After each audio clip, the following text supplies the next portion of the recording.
optometrist with honor and a qualified therapeutic prescriber agent from the University of Auckland in New Zealand. Holds a Bachelor of Optometry degree with 4 years of experience in the field. Currently serving as a clinical optometrist at the Armed Forces Hospital. Featured speaker at various conferences, including the Saudi Optometry Conferences, Muscat International Ophthalmology Conference, and Ministry of Health workshops. Contributed to the field through a published paper titled The Importance of the Optometrist's Role as a Primary Eye Care Provider in the Sultanate of Oman.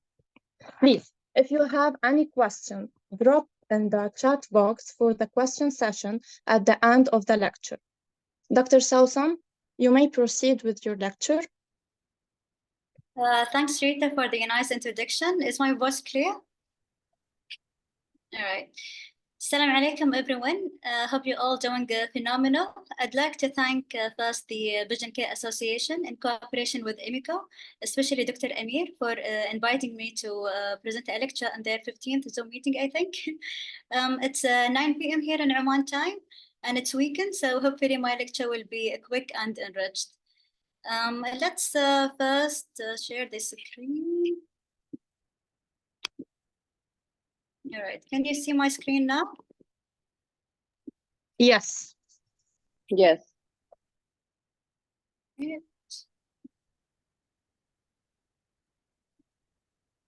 All right. Let's start off the lecture with a case study, and please, if you got any questions, write them in the chat box, as Rita said, and I'll answer them at the end of the presentation. Here we have a 25 years old female came to clinic with complaining of itchiness, irritation, and redness, difficulty opening her eyelid upon awakening since 2 years. Her systemic health was unremarkable. She's using currently hyalocare lubricating drops, no previous ocular surgery, and no non-allergy. Her vision is good, and her pupil was equal round reactive to the light. In your slit lamp examination, you found some yellow crust on the lashes, some madarosis and trichiasis, some diffuse corneal superficial punctate keratitis. All right. So if it was your patient, what is your clinical impression? Can you please write them in the chat box, please? And what do you think the management will be?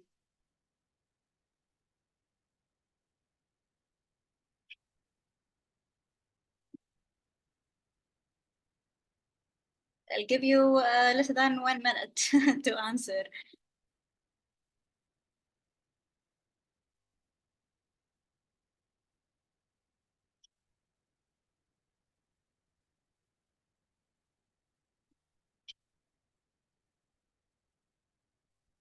All right, so no answers. All right, I think I'll proceed with my lecture.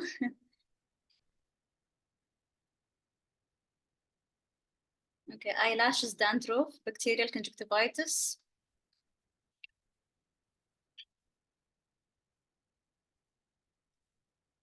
Okay, let's proceed with the lecture because of the time restrict. So the diagnosis is anterior blepharitis, and we can advise the patient with the lid hygiene or some topical or oral antibiotics. So I'll talk more about diagnosing and managing of blepharitis through today's. Yes. What is it? Who's this? Oh, she's. Yeah. I don't. So, hello everyone. I'm so sorry to interrupt you, Sawsan. I'm here with the president of WCO. So she just want to tell you like few words. Sorry for interruption again. It's all right. So- It's all right. Hi, doctor. How are you doing? I'm doing well. Thank you for letting me have a few words. It's so good. And just to let everybody know, my name's Sandy Block. I'm the president of the World Council of Optometry. We are actually in London having a board meeting talking about strategic planning for the World Council of Optometry. We are very excited to think that all of us are sitting together and looking forward to how better WCO can serve optometry around the world. So I wish you an excellent presentation and webinar. I hope you're all enjoying the evening. And if there's anything that WCO can do to help you, please know we are always here. And Amir is certainly your connection to the World Council of Optometry as he sits and represents your geographic region. So thank you so much for listening to me for a few minutes. I'm so sorry to have interfered with a lecture, but I do appreciate the time that you're offering. So have a good evening. Thank you. Thank you. Thank you. We'll see you. Okay, so let's proceed now with the lecture. Okay. So blepharitis is one of the most common eye conditions, and yet it's one of the most underdiagnosed eye condition. It's a chronic and usually bilateral. It's an inflammation or infection of the eyelid margin. There are two types of blepharitis, posterior and anterior one. The anterior blepharitis is an inflammation or infection of the base of the lashes and often bilateral. Posterior one is basically the meibomian gland dysfunction at the inner lid, upper and lower lid. So we'll talk first about the anterior blepharitis, and then we'll move to the posterior one. All right. So we can divide the anterior blepharitis into three categories: seborrheic, staphylococcal, Demodex, and Demodex follicularum. So seborrheic anterior blepharitis, the patient will usually have a greasy lid, dandruff-like appearance on the lashes, and thickened of the lid margin, as you can see here in this picture. Here's healthy eye, and here's seborrheic anterior blepharitis eye. The staphylococcal blepharitis is basically a bacterial growth of staphylococcal epidermis or staphylococcal iris that result in colorate around the lashes, crusting and lid ulceration that will disturb the ocular surface and cause some conjunctival hyperemia and superficial punctate keratitis. The last type is Demodex follicularum. Demodex follicularum, it's a parasite that is invading the eyelashes. It starts with cylindrical dandruff shape and advances to a triangle-like shape. And also with higher magnification in your slit lamp, you might see some movement of the Demodex mite, but it's very difficult to notice. By the way, tea tree oil is very effective against Demodex mites, and you can find it in lid scrubs or tea tree oil shampoo. Now we'll move to the posterior blepharitis. Please let me know if I'm talking too fast. All right, so a posterior blepharitis, and as known as meibomian gland dysfunction. The meibomian glands are located within the terrsal plates, as you can see here, upper and lower lid. They are responsible for secreting the oily layer of the tear film to prevent tear evaporation and lubricate the ocular surface. The prevalence of meibomian gland dysfunction causing dry eye is 85%, compared to only 50% of the aqueous deficiency causing dry eye. So the evaporative one, the evaporative dry eye is more common than the aqueous deficient one. Now, let's see how we can diagnose an MGD. So under your slit lamp, when you want to look for an MGD, examine the inner lid closely. You may find pouting or blocked glands, as you can see here in this picture on your left side. So with applying some pressure by your finger on the lid, toothpaste-like secretion will appear, but in severe cases, you'll have no secretion, as the meibomian gland is totally blocked. يعني بس إن لما تشوفوا الميبوميان gland blocked, try to pressure it with your finger أو حتى بcotton swab. تمام. You can follow this classification and grading meibomian glands. For example, here, if you go to a grade 1 or 2 glands are partially obstructed, and there will be some fluid with the digital pressure. But here in grade 4, more than 3 blocked glands with totally no secretion. It's a very useful grading classification. Again, you'll also notice some, the tear film will be kind of foamy in the inner lid and the inner canthus, like sabonification, مثل الصابون أو الرغبة sorry راح تكون على الinner lid. All right. Tear breakup time is one of the easiest to do to diagnose an evaporative dry eye. So you put some fluorescein with blue light in your slit lamp. Ask the patient to blink, open, and hold. Again, blink, open, and hold, and then count the seconds till the dark spots appear again. The normal value for tear breakup time is more than 10 seconds. Less than that, we'll consider an evaporative dry eye. And look here in the video. Look how the dark spots appear instantly after blinking. And in this case, it might be less than 3 seconds. All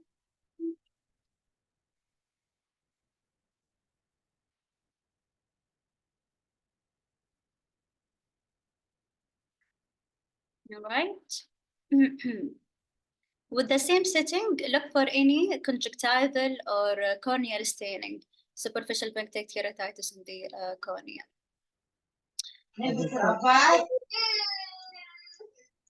What happened?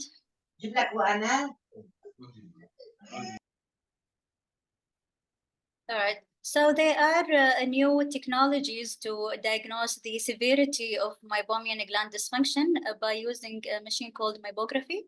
It's a non-invasive machine, shows the morphology or the shape of the meibomian gland and if they are functioning well.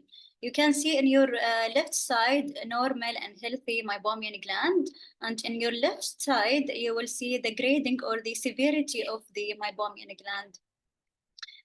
Here in degree 2, there's some atrophied meibomian glands, as you noticed here. And in grade 4, there's total loss of meibomian glands. Okay.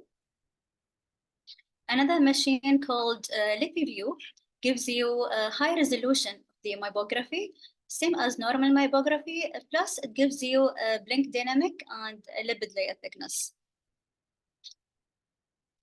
All right. Let me ask you a question now. Do you know what is the complications of blepharitis? Please write them in the chat box.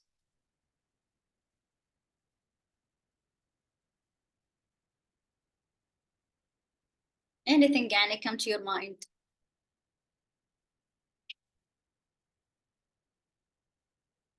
Yes, for sure, that will cause dryness, and dryness will cause what?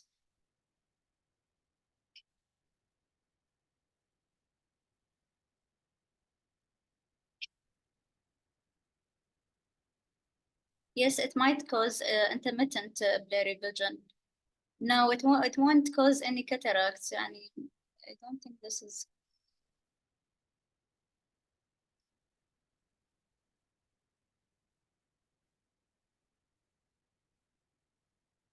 All right. Tearing, dryness, kind of symptoms of blepharitis. But what are the conditions that can be as a result of blepharitis? Yep, eyelashes rose. Good.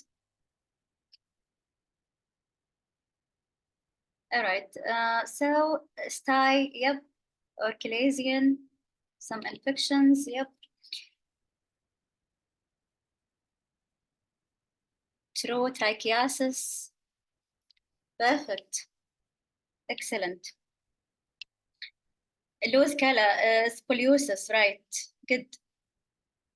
All right. So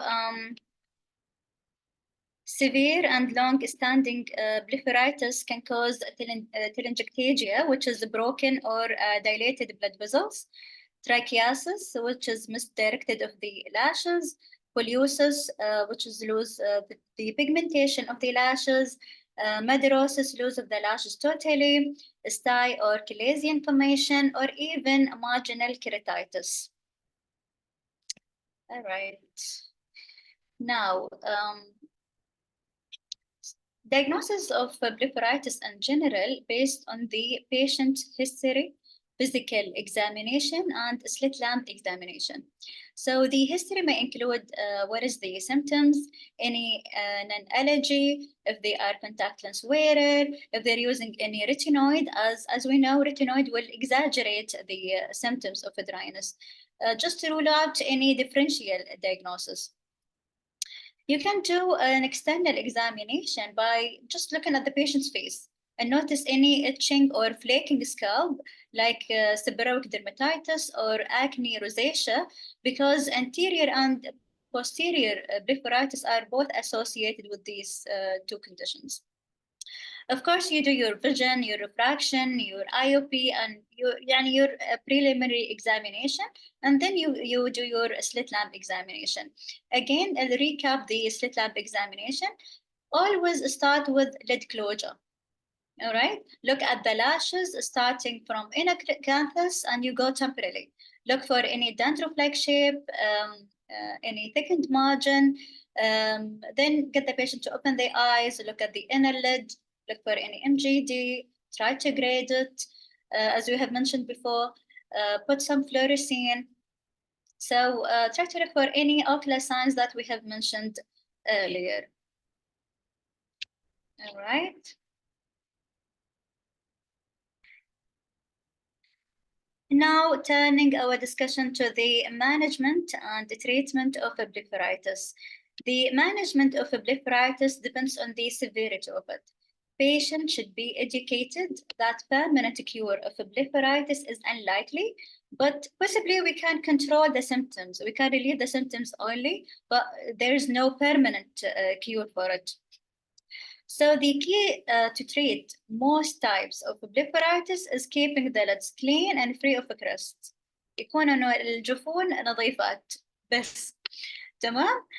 We can do that by doing lid hygiene. You can advise the patient of warm compresses. They can buy a wet bag from the pharmacy or even a warm towel. They put it over their eye for 5 minutes. And then they do a lid massage by rolling and pressuring the upper and lower lid. So this procedure, the easy procedure, will soften the crust on the lashes and heat up the glands to secrete more oil. Another option is to advise the patient to buy Blef Steam goggles. They look like swimming goggles. These goggles will heat up the glands and melt the sebum or the oil. I think you can find them in AliExpress or iHerb. Right. Also, we can mechanically do lid scrubs. Remove the lashes crust or wipe the sebum by using dilute baby shampoo or buying lid scrubs and foam cleaning that they are available in the pharmacy. I'll show you now a video of lid scrubs and how to use it. A wide range of dedicated lid cleansing wipes in individually sealed packets are available for self-administration by patients. Some products include tea tree oil or its active ingredient, terpinen 4-ol, for use in the management of Demodex infestation.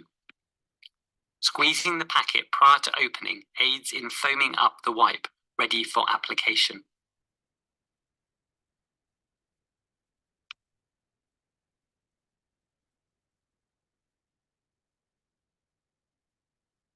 Once opened, the wipe is applied carefully to the upper and lower lids of each eye, in turn, using a different portion of the wipe each time. Care should be taken to clean thoroughly around the base of the eyelashes. Some products, in a stronger concentration, are available for application to patients by practitioners. Some take the form of pre-impregnated wands that can be applied in office. Care should be taken with such products to minimize direct contact with the ocular surface to avoid causing excessive irritation.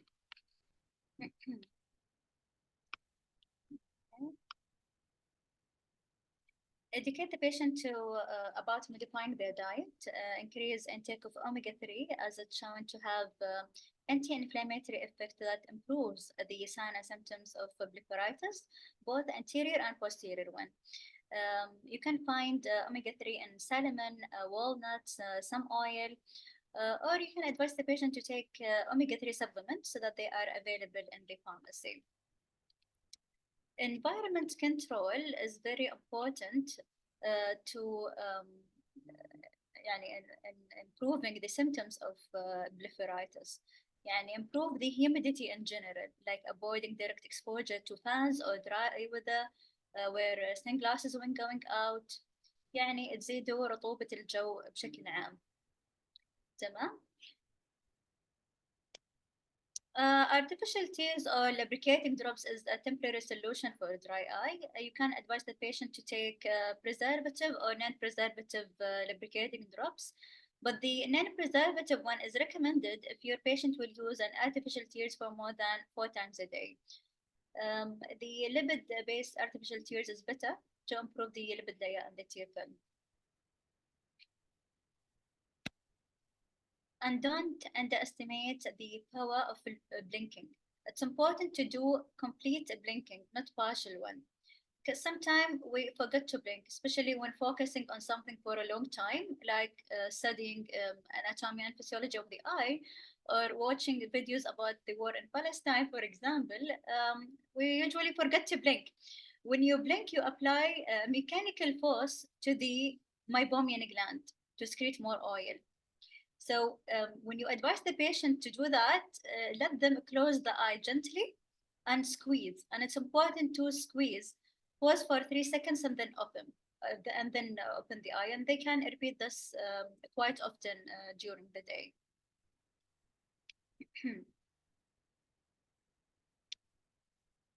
Am I going too fast? All right. Regarding topical antibiotic, antibiotic is useful to reduce the bacterial load on the eyelid margin. Sometimes it's been used as a prophylactic measure, especially for anterior blepharitis, but I guess no need to use it as a first-line treatment. Better to advise a patient for lid hygiene. If it's not effective, a topical antibiotic will be an option. For example, prescribing fusidic acid or fusalmic ointment twice a day for 1 to 2 weeks, sometime longer than that. And also, ointment is better than the eye drops as they stick on the lid better. Some countries use topical azithromycin twice a day, and some evidence shows that they are very effective and shows significant improvement in ocular signs and symptoms. Sawsan, Dr. Yes. Sawsan, please Yes. can you raise your voice? Okay. Can you hear me Please. clearly? Yes. All right. Thank you. Okay, sure. All right. Now, regarding using of a steroid, we usually use a steroid for inflammation if there's any flares up or marginal keratitis. But be very cautious when prescribing it due to their adverse side effect. And if it's very necessary to prescribe it, then weak steroid with low penetration and limited period of time for 1 to 2 weeks, for example, is recommended, such as fluoromethalone, 0.1% for 1 week. Back in New Zealand, if we are not sure in prescribing a steroid, we prefer to refer them to an ophthalmologist. All right. For recurrent blepharitis or recurrent marginal keratitis, oral antibiotic is recommended, especially for rosacea patients, such as doxycycline 50 to 100 milligram for 3 months. Again, some countries use azithromycin 500 milligram for 3 days and 3 cycles with a 7 days interval. And some studies says using azithromycin for 3 days is more effective than using doxycycline for 1 month. All right. Now proceeding to talk about the in-office treatment. A Blefix or lid debridement machine. It's a painless procedure that removes the lashes crust and exfoliates the lid. It works well with Demodex blepharitis. Think about it like a dental hygienist. Perform in-office teeth cleaning, but patient still brush and floss at home. So beside advising the patient warm compresses and lid scrubs at home, you can do a Blefix in the optometry clinic. I'm not sure if we have a Blefix in Oman yet. Here you can see the difference between before and after the treatment. Very clean and shiny lashes. I've used the Blefix myself on a blepharitis patient, and the patient was very happy and satisfied immediately after the treatment. Here's a simple video. I'll show you on how to use a Blefix. Here in this video, I'm going to demonstrate. And by the way, you Blepharitis must put some treatment anesthetic that is drops helpful before you for start patients the with procedure blepharitis to and avoid dry the eye. stinging. As you can see, this is a spinning rotary device with a very soft tip on it, with a special soap that's safe for the eye. And with the spinning tip, you thoroughly clean the eyelid margin, the eyelashes, and the oil glands that open along the eyelid margin. For the counter artificial tears, lubricating eye gels and ointments, as well as use of counter flaxseed and omega fish oil type supplements. Here in this video. All right. LipiFlow or thermal pulsation system, it's a new technology for MGD. It heats up the lid inner surface for up to 42.5 Celsius and directly treats the obstruction. The overall dry eye symptoms improves within 4 weeks. I'll show you now a video illustrating different type of lid warming plus the LipiFlow one. Just to summarize, the lid warming is an integral part of the treatment of meibomian gland dysfunction, with the aim of melting the meibum within the glands. For this to happen, the heating device must increase the gland temperature to around 40 degrees Celsius. Some patient-applied warming devices are designed to be heated in a microwave for a prescribed period of time prior to the application, while others rely on a mixing of chemicals or exposure to the air to induce an exothermic reaction. Once heated according to the manufacturer's instructions, the device is placed over the closed eyes for a specified length of time. As can be seen in these thermal images, the temperature of the eyelids is significantly increased following the use of the device. The frequency of application will vary according to the individual patient's needs, which can be discussed with the patient's eye care practitioner. Latent heat devices, which avoid direct pressure on the eyelids, can also be used to deliver moist heat to the glands. With heating elements housed within a goggle-type device, unrestricted vision during heating can be permitted in some cases, allowing patients to continue with daily tasks during treatment. Several in-office devices exist to heat the eyelids and/or to massage the eyelids. Heat is conventionally applied to the external eyelid surface, but some devices have been designed to deliver heat to the glands via the inner eyelid surface while insulating the cornea in order to achieve higher temperatures at the level of the glands without risking corneal thermal damage. All right. Now we'll move to the therapeutic gland expression. Therapeutic gland expression, one of the easiest and cheapest treatment to do at the office. Firstly, we heat up the glands by the previously mentioned method, lid warming, the warm compressors, steam goggles, or LipiFlow, to soften the glands and ease up the meibum expression. We can use these tools or even 2 cotton swabs to apply some pressure to the lid. Usually we do it for the lower lid as it's easier. The upper lid has a rigid terrestrial plate, which makes it difficult to express the meibomian gland, and that will cause more discomfort for the patient. Again, I'll show you another video that explaining the therapeutic gland expression. I intended to add more videos just to make the lecture more Patients interesting. with meibomian gland dysfunction can achieve some relief from symptoms if the blocked oils are cleared from within the glands. Forced emptying of the glands is termed therapeutic meibomian gland expression and can be undertaken in office by the eye care professional. To facilitate expression, the glands are first of all warmed to melt the oils. Practitioners can choose from a wide range of devices that are available to heat the glands. A gland temperature of 40 degrees Celsius is desirable. When the glands are warmed sufficiently, a drop of topical anesthetic is instilled in both eyes. Although this has minimal numbing effect on the eyelids themselves, it helps the patient to remain still and refrain from excessive blinking throughout the procedure. The gland content are expressed by compressing the glands and forcing the softened material towards the gland orifice. With the patient seated at the slit lamp, some practitioners apply firm digital pressure to the external eyelid. However, care should be taken not to place excessive pressure on the globe. Compressing the internal and external lid surface between two cotton-tipped applicators can also work, although more popular is the use of a smooth metal paddle on the inner lid, combined with a cotton-tipped applicator or digital pressure on the external surface, as the paddle provides a more rigid surface against which to apply pressure without affecting the globe.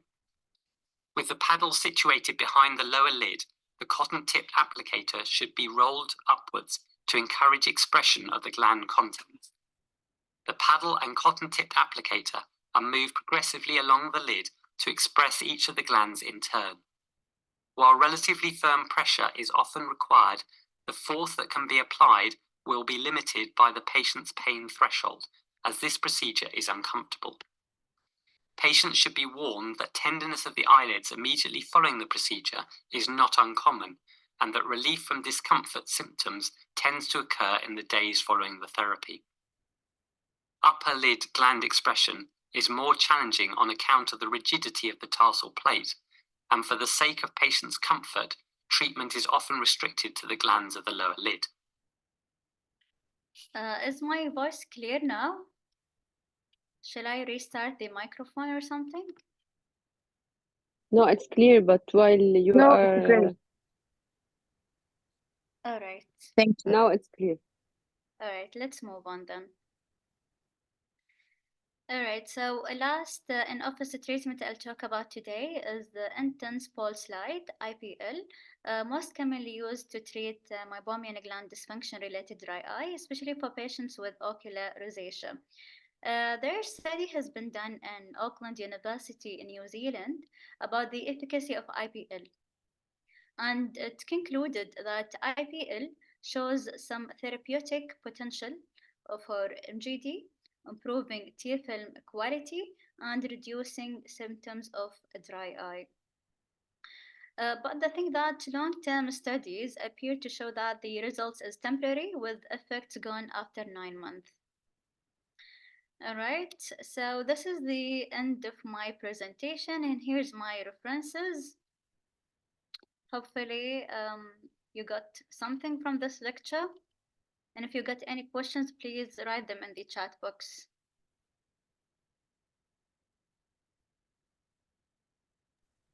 Thank you, Dr. Sawsan, for this informative and interesting lecture.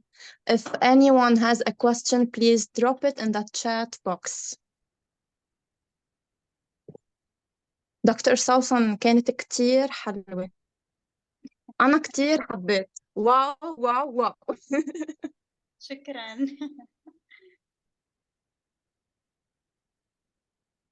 شكرا guys. Inshallah we'll see you in more lectures in the future. أكيد أكيد.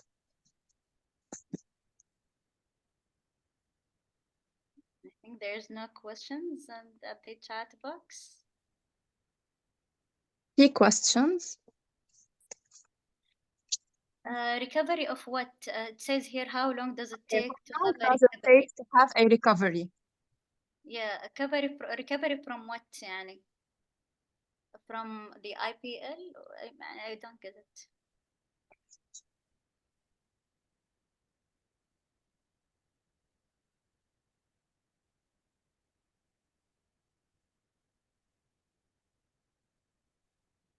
If you get any further questions, يعني, and you forgot to ask here, you can have me in LinkedIn or my email.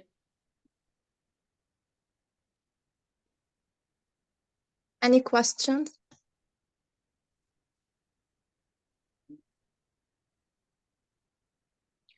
The Okay. scope of optometrist, it depends on your country. Here in Oman or in Middle East in general, optometrists are not allowed to prescribe medications. But some of the hospitals, they're allowing them to use them as a diagnostic tool, يعني, like tropicamide or cycloventilate. But back there in New Zealand, we allowed to prescribe any kind of eye medications, starting from lubricating, antihistamine, antibiotics, steroid, and also oral antibiotics.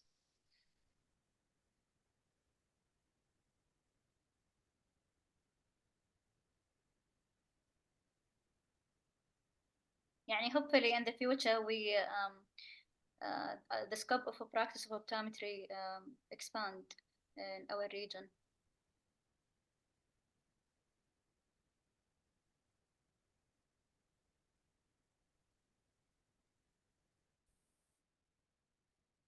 But like a procedure, like therapeutic gland expression or using blepharitis, they're not medication. يعني you can use it in your clinic if you have a slit lamp.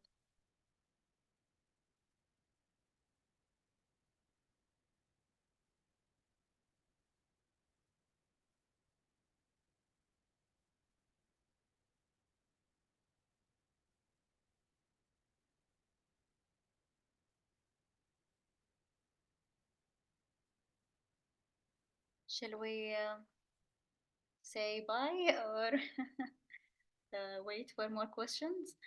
Okay. No more questions. That's it. Okay.